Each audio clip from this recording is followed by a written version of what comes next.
গল্প পড়তে আর গল্প শুনতে কার না ভালো লাগে। আর সেই জন্যই আমার এই ছোট্ট প্রচেষ্টা আপনাদের গল্প শোনানোর। শুকতারায় আজ শুনবেন আশাপূর্ণা দেবীর লেখা একটি ছোট গল্প। গল্পের নাম অপরাধ। কাণ্ড দেখেছ? নীরেন কি লিখেছে? চায়ের পেয়ালাটা টেবিলে নামাইয়া দিয়া কল্যাণী বিস্মিত সুরে প্রশ্ন করে। নীরেন, রাঙা ঠাকুরপো সে আবার তোমাকে চিঠি লিখেছে নাকি? কি লিখেছে?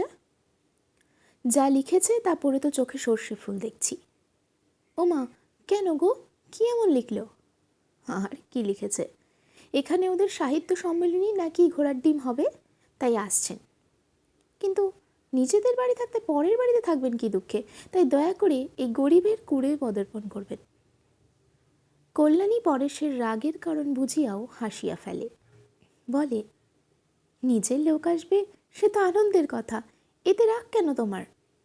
যাও যাও, বাজে বকো না।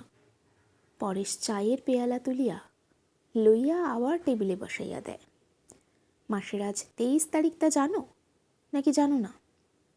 খুব জানি, হাড়ে হাড়ে জানি। তবে তা বলে কি হবে, আসবে বলেছে, বারণ তো করতে পারবো না। কেন পারবো না? গরিবের অনেক কিছুই পারতে হয়। আমি লিখে দিচ্ছি সোজাসুজি, দলছাড়া হয়ে এত দূরে থাকার চাইতে তোমার খাঁটি কলকাতাতে থাকাই সুবিধে। ধ্যাত, তাই কখনো বলা যায়?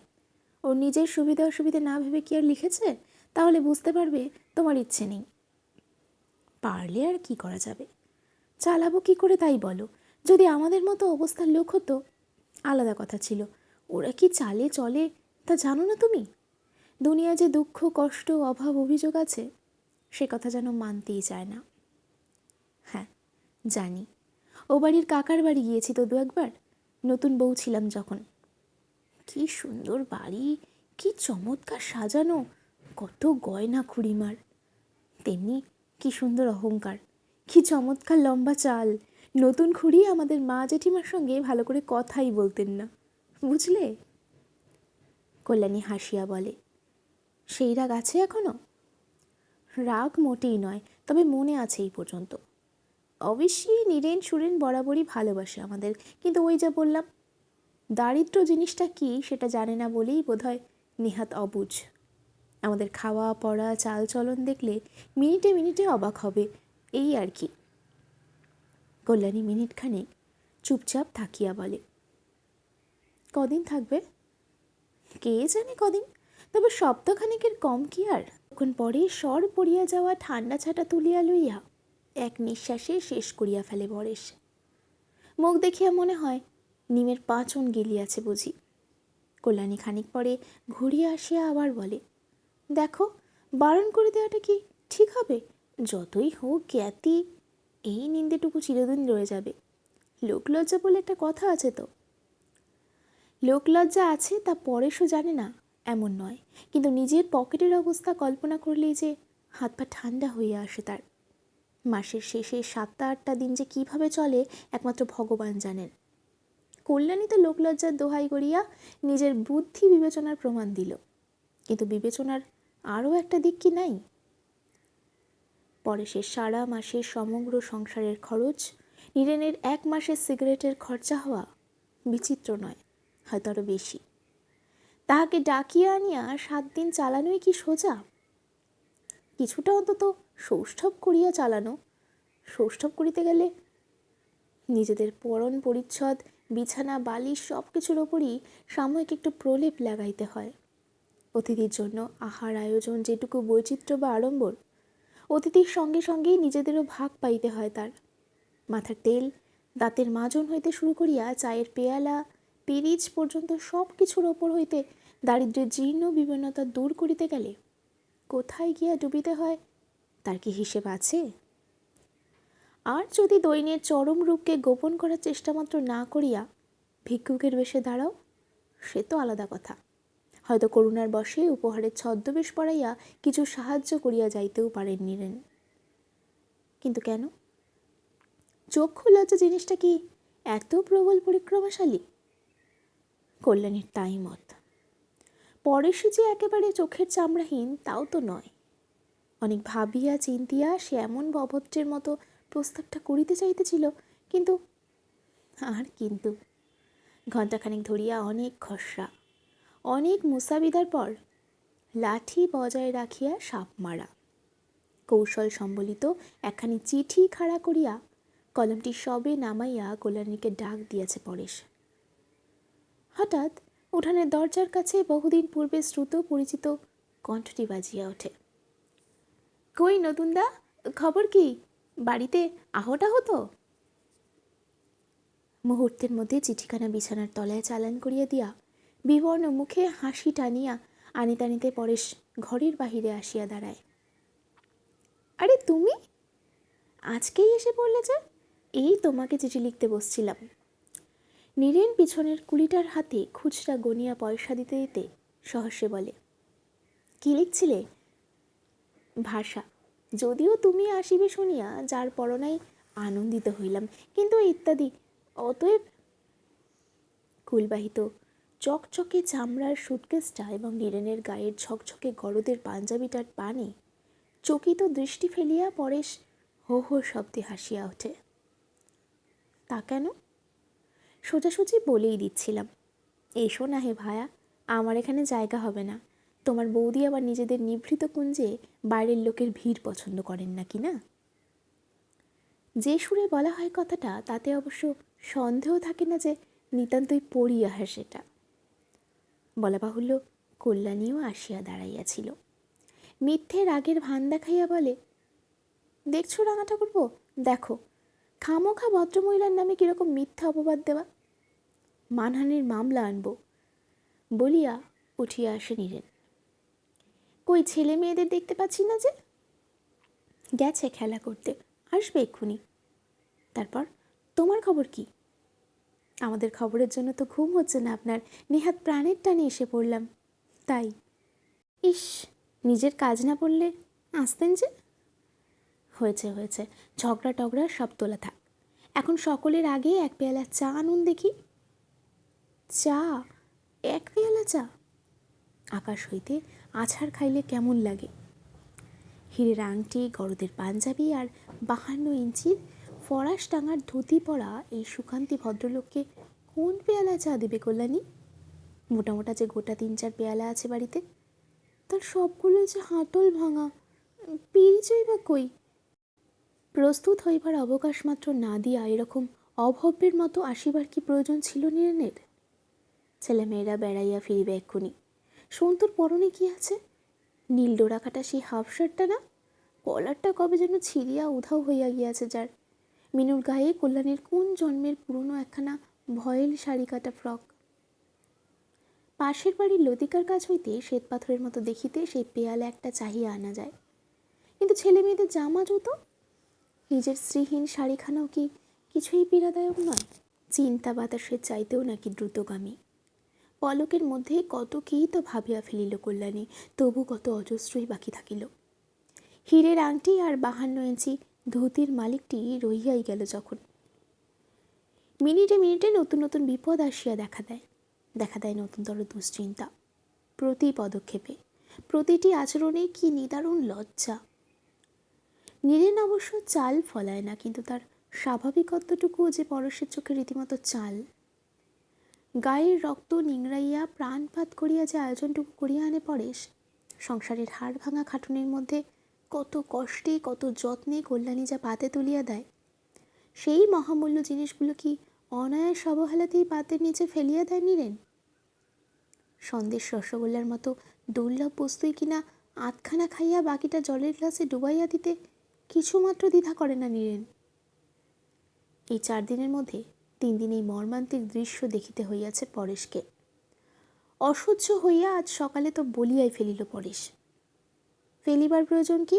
ছেলেমেয়েরা কি আর কাকার পাতে খাইতে পারে না? নীরেন তাহার উত্তরে পাতে খাওয়ার অপকারিতা সম্বন্ধে লম্বা এক লেকচার দিয়া বসিল, অবশ্য নীরেনের সামনে মান বাঁচাইতে। ছেলে মেয়েদের ভাগ্যেও উক্ত দুর্লভ বস্তু এক একটা যেটা জুটিতেছে এমন নয়, কিন্তু সে তো তাতল সৈকতে বাড়ি বিন্দুমাত্র। তাছাড়া এক মুঠো পয়সা দিয়া কেনা জিনিস ফেলিয়া দেওয়া। মিষ্টান্ন যে আবার অতি মিষ্টত্বের অপরাধে পরিত্যাজ্য হইতে পারে, এই কথা পরেশের ধারণার অতীত নয় কি? নোনতা খাবার কল্যাণী নিজের হাতে ভাজিয়া দিল। এ একদম দালদার ব্যাপার দেখছি, বলিয়া একেবারে উঠানে। যতই হোক পশ্চিম হইতে আসিয়াছে নীরেন, কাজেই কলকাতার সবই ভেজাল মনে হয় তার কাছে। ফেলিয়া দিয়া অবশ্য ক্ষোভ করিল বিস্তর, কিন্তু সে ক্ষোভটা নিতান্তই সমাজ জীবনের দুর্নীতিজনিত ক্ষোভ। খাইতে না পারার জন্য তো নয়ই, অপচয়ের জন্যও নয়। 4 দিন পার হইয়াছে, 4 বৎসরের দৈর্ঘ্য লইয়া। আরও 6 দিন নাকি থাকিতে হইবে নীরেনকে। সবে 26 তারিখ আজ, এখনও আরও কতদিন, একেবারে আবার 31শে মাস এবার। সভ্য সামাজিক আর চক্ষু লজ্জা সম্বলিত কল্যাণী এইমাত্র ফর্দ দিয়ে গেল বাজারে। লিখিবার মুখে যা খুশি লিখিয়াছে, নাকি মাথাটাতে খারাপ হইয়া গেল তার। শ্রাবণ মাস শেষ হয়নি এখন, বলে কিনা ফুলকপি আর মটরশুঁটি, ইঁচড় আর সজনে ডাঁটাই বা নয় কেন তবে?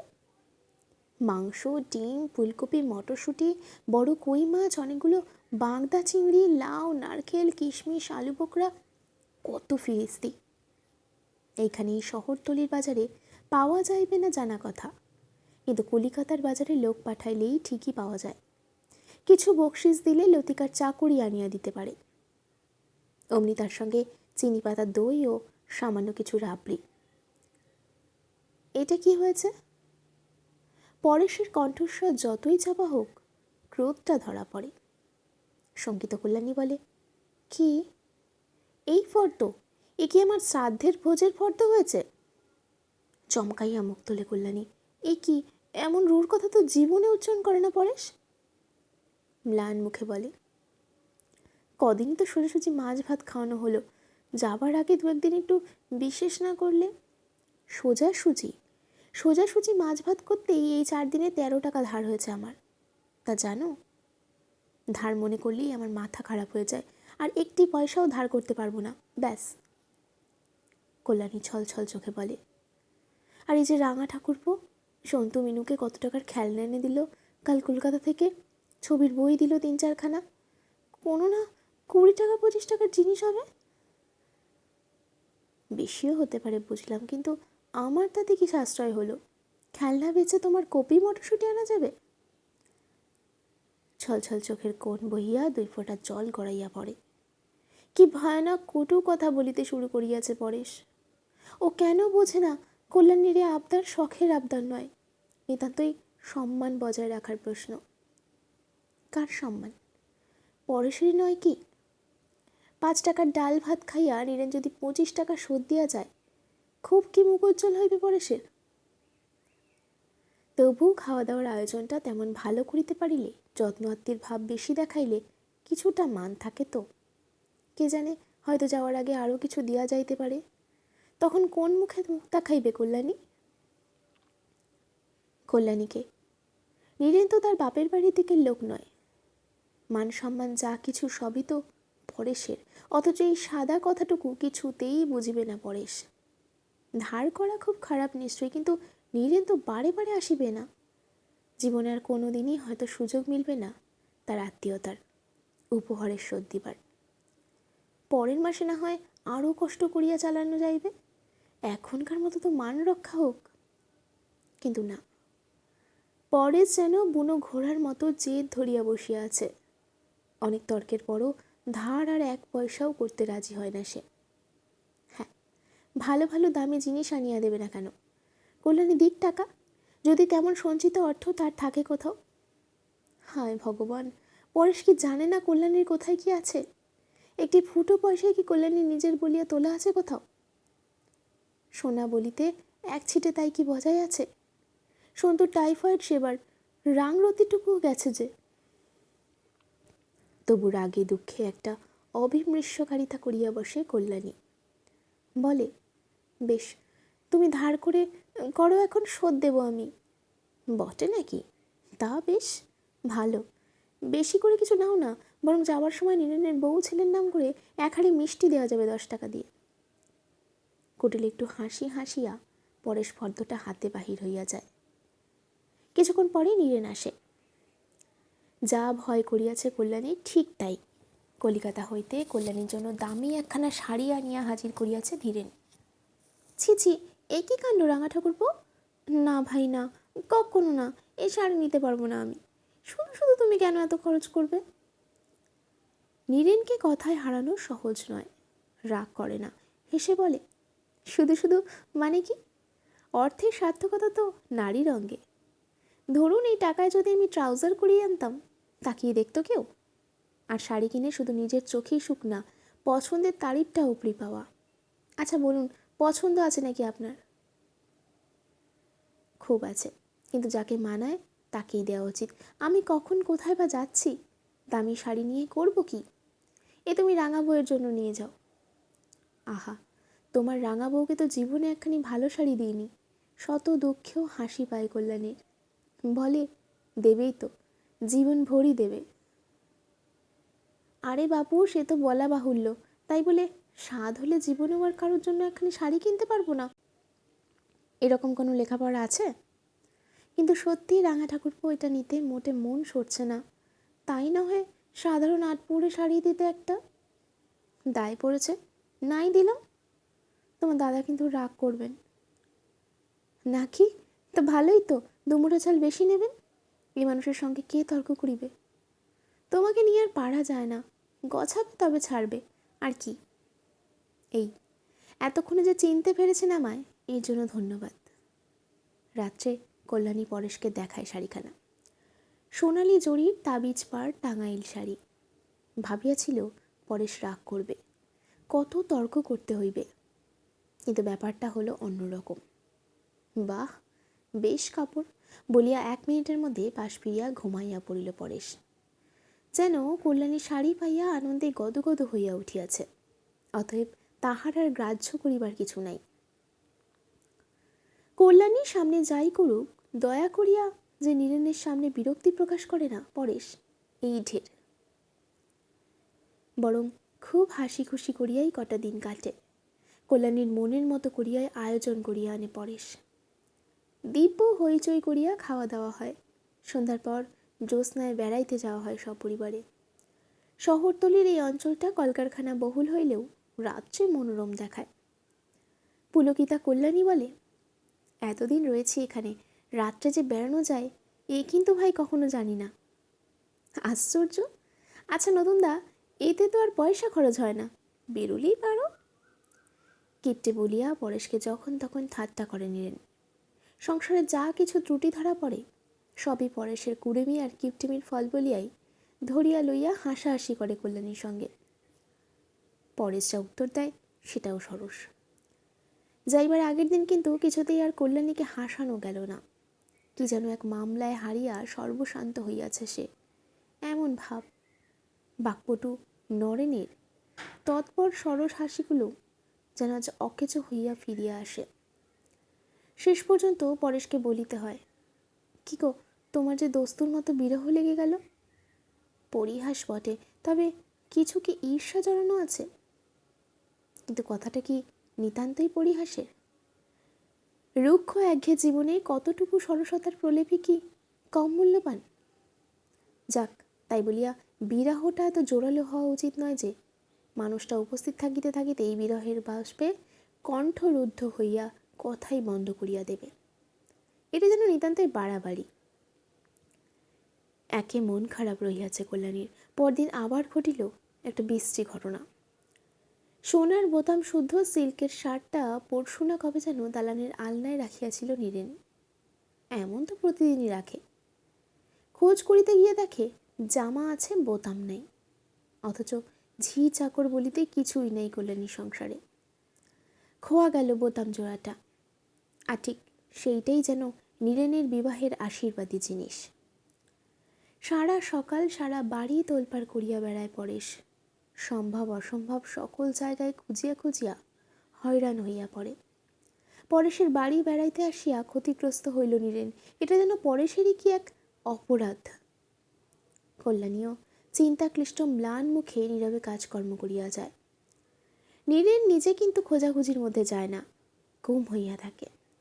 বড় বেশি যেন বিচলিত দেখায় তাকে, কি যেন অগাধ ক্ষতি হইয়াছে তার।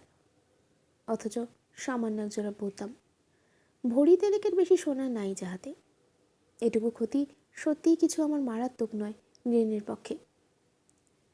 বিবাহে পাহা জিনিস বলিয়াই কি? খুঁজিয়া খুঁজিয়া শেষ পর্যন্ত হাল ছাড়িয়া দেয় পরেশ। প্রায় কাহিল হইয়া বসিয়া পড়ে। না, কোথাও পাওয়া গেল না। আশ্চর্য।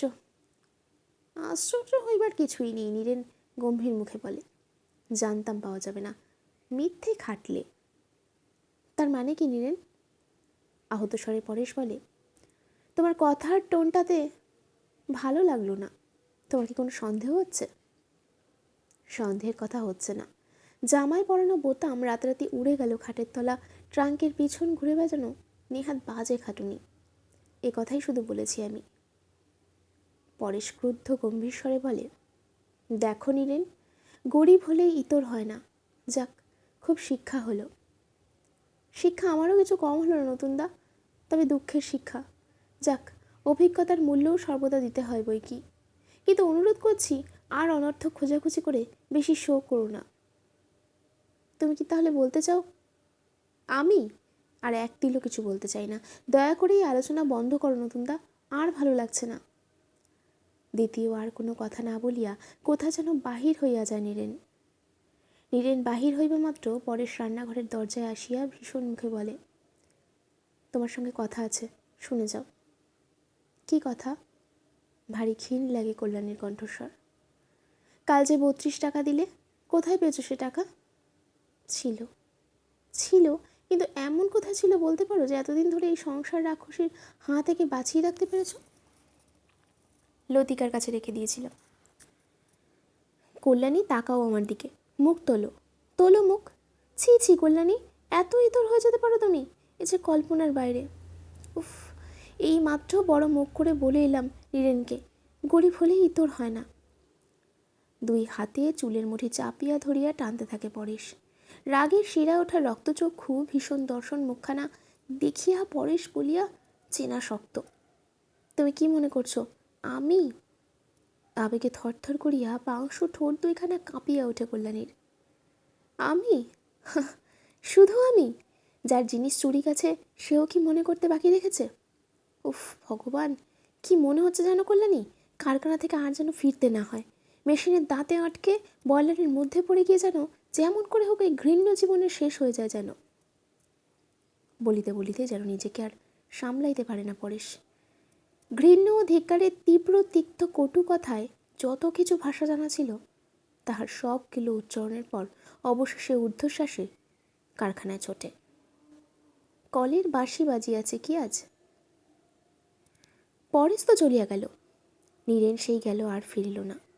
নাকি ফিরল বই কি, যাত্রার আয়োজন করিতেও তো আসার প্রয়োজন আছে কিছু। তাছাড়া আরও একটা প্রয়োজন কি নাই? বিদ্রুপের ছলে কল্যাণীকে দু একটা কথা শুনাইয়া দেবার ইচ্ছেটাকে দমন করিতে পারে না কিছুতেই। বেশি কথা নয়, শুধু এইটুকু, শ্রদ্ধা করিয়া ভালোবাসিয়া কেউ একখানি শাড়ি উপহার দিলে তোমার গ্রহণ করিতে আত্মসম্মানে আঘাত লাগে। কেমন লাগে না শুধু এইভাবে উচ্চবৃত্তি করিতে? স্ত্রীলোক মাত্রই কি অভিনেত্রী? কল্যাণী, কিশোর বালিকার মতো সহজ সরল কল্যাণী, অন্তত নীরেনের ধারণা ছিল তাই। সেই কল্যাণী যেন আকাশ হইতে আছাড় মারিয়াছে নীরেনকে। চোখ বুঝিয়া অস্বীকার করিবার পথ রাখে নাই যে। সরল শব্দটার অপব্যবহার করিয়া কাজ নাই। ঘরের মেঝেই অপরাধের প্রমাণপত্র ফেলিয়া রাখিয়া যে নিশ্চিন্ত চিত্তে ঘুরতে পারাইতে পারে, মূর্খ বলাই উচিত তাহাকে। মূর্খ কল্যাণী রাতারাতি শাকরা ডাকিয়া বোতাম জোড়াটা বিক্রয় করিয়া ফেলিবার মতো বুদ্ধি খরচ করিতে পারিল না শাকরার হাতে লেখা রশির টুকু লুকাইতে। রাবণ রাজার মতো নিজের মৃত্যুবান সযত্নে তুলিয়া রাখিল নিজেরই ঘরে। অবশ্য সযত্নে রাখা ছাড়া উপায় ছিল না। আপাতত পুরো টাকাটা শোধ করে নাই বলিয়াই বোধ করি শাকরা মহোদয় এটুকু কল্যাণীর কাছে রাখিয়া গিয়েছিল। পরেশের খোঁজাখুঁজির তছনছ কাণ্ডে বাহির হইয়া পড়িয়াছে। পকেট হইতে সেই প্রমাণপত্রটুকু বাহির করিয়া লয় নীরেন। কিছু না, কেবলমাত্র কাগজটুকু কল্যাণীর সামনে মেলিয়া ধরিয়া প্রশ্ন করিবে, এই বস্তুটা কি? দেখা যাক কল্যাণীর দিক হইতে বলিবার মতো কি আছে। জিভের আগায় কয়েকটা শ্লেষ মিশ্রিত কঠিন ভাষা সাজাইয়া লইয়া রান্নাঘরের সামনে আসিয়া দাঁড়ায় নীরেন। দাঁড়ায় না, দাঁড়াইয়া পড়ে। কই সেসব কথা কই? অতিবাক পটু নীরেনের বাক্য হরণ করিয়া লইলকে। শুনাইয়া দিবার মতো তীক্ষ্ণ ভাষা দূরে থাক, ডাকিবার মতো কণ্ঠস্বর থাকে না যে। ঘরের বাহিরে দাঁড়াইয়া অমন নিষ্পলক দৃষ্টিতে তাকাইয়া যেন ঘরের ভিতরে অবস্থিত ব্যক্তিটির মুখ পানে। কি আছে সে মুখে? লজ্জা, অপমান, নাকি ভয়? হয়তো তাই, কিন্তু শুধুই কি তাই?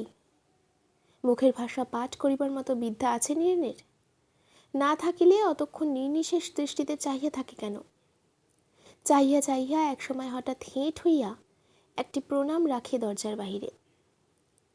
চলন্ত উনানের সামনে বসিয়াছে কল্যাণী। এবার সইতে মুখের অর্ধাংশটুকুই দেখিতে পাওয়া যাইতেছে মাত্র। অর্ধাংশই বা কোথায়? আগুনের আভায় আলো ছায়ার খেলা। বিশীর্ণ গালের একটু কোণ, চোয়ালের হাড়ের একটা কঠিন রেখা, একটি মাত্র অবনমিত আঁখি পল্লব, রগের কাজ ঘেঁষা উড়ন্ত কয়গাছি রুক্ষ কেশ, এইটুকু। ইহার ওপরে কি লেখা রইয়াছে কল্যাণীর সারা জীবনের ব্যর্থতার ইতিহাস, ধ্বংসের ইতিহাস? আঁকা রহিয়াছে নিরুপায় মানুষের গ্লানি। নীরেন পাঠোদ্ধার করিয়াছে সেই প্রস্তরীভূত অনুক্ত কাহিনীর, কিন্তু করিলেই বা কি? সভ্য সামাজিক মানুষ মাত্রেই নিরুপায় নয়। নীরেনে কি উপায় আছে সেটুকু জানাই বা যাওয়ার? যেমন নিঃশব্দে আসিয়াছিল তেমন নিঃশব্দে বাহির হইয়া যায় নীরেন, সুটকেসটা নিজের হাতে লইয়া। কুলি ডাকিয়া হইচই করিতে ইচ্ছে হয় না যেন। শুনেছ কাণ্ড? নীরেন কি বলে গেল? কারখানা হইতে হৈ হৈ করিয়া বাড়ি ফেরে পরেশ। কল্যাণীকে ডাকিয়া বলে, আরে শোনো না ছাই, দেখেছ বড় লোকের বড় কাণ্ড? জামার ইনসাইড পকেটে বোতাম পুড়ে রেখে বাবু রব তুলে দিয়েছেন, চুরি গিয়েছে। আরে বাবা, ঝিনি চাকরনি চুরি অমনি গেলেই হলো। নেহাত আমি ভালো মানুষ, তাই এ যাত্রা তোড়ে গেলেন বাছাধন। অন্য লোকের পাল্লায় পড়লে আজ লাঠালাঠি হয়ে যেত। অবশ্য মিথ্যে বলবো না, ক্ষমাও চেয়ে গেল বিস্তর। স্টেশনে যাবার আগে দেখা করে গেল কিনা কারখানায় গিয়ে। সকালবেলার সেই সন্দেহের ভাবটা প্রকাশ করার দরুন খুবই মুষড়ে গেছে দেখলাম। বারবার করে ক্ষমা চেয়ে গেল। জুতো মেরে গরুদান আর কি। আপন খেয়ালে বকিয়া যায় পরেশ। কল্যাণীর নীরবতা লক্ষ্যই করে না, কিংবা ইচ্ছা করিয়াই করে না। নিজের কঠিন ব্যবহারের স্মৃতিটা ভুলাইয়া দিতে চায় কতগুলো মুখের কথা কহিয়া। লক্ষ্য করিলে দেখিতে পাইত, কিন্তু কি জানি পাইত কি না। দেখিবার চোখ সকলের থাকে কি? সকলের ক্ষমতা থাকে মুখের ভাষা পাঠ করিবার? নমস্কার।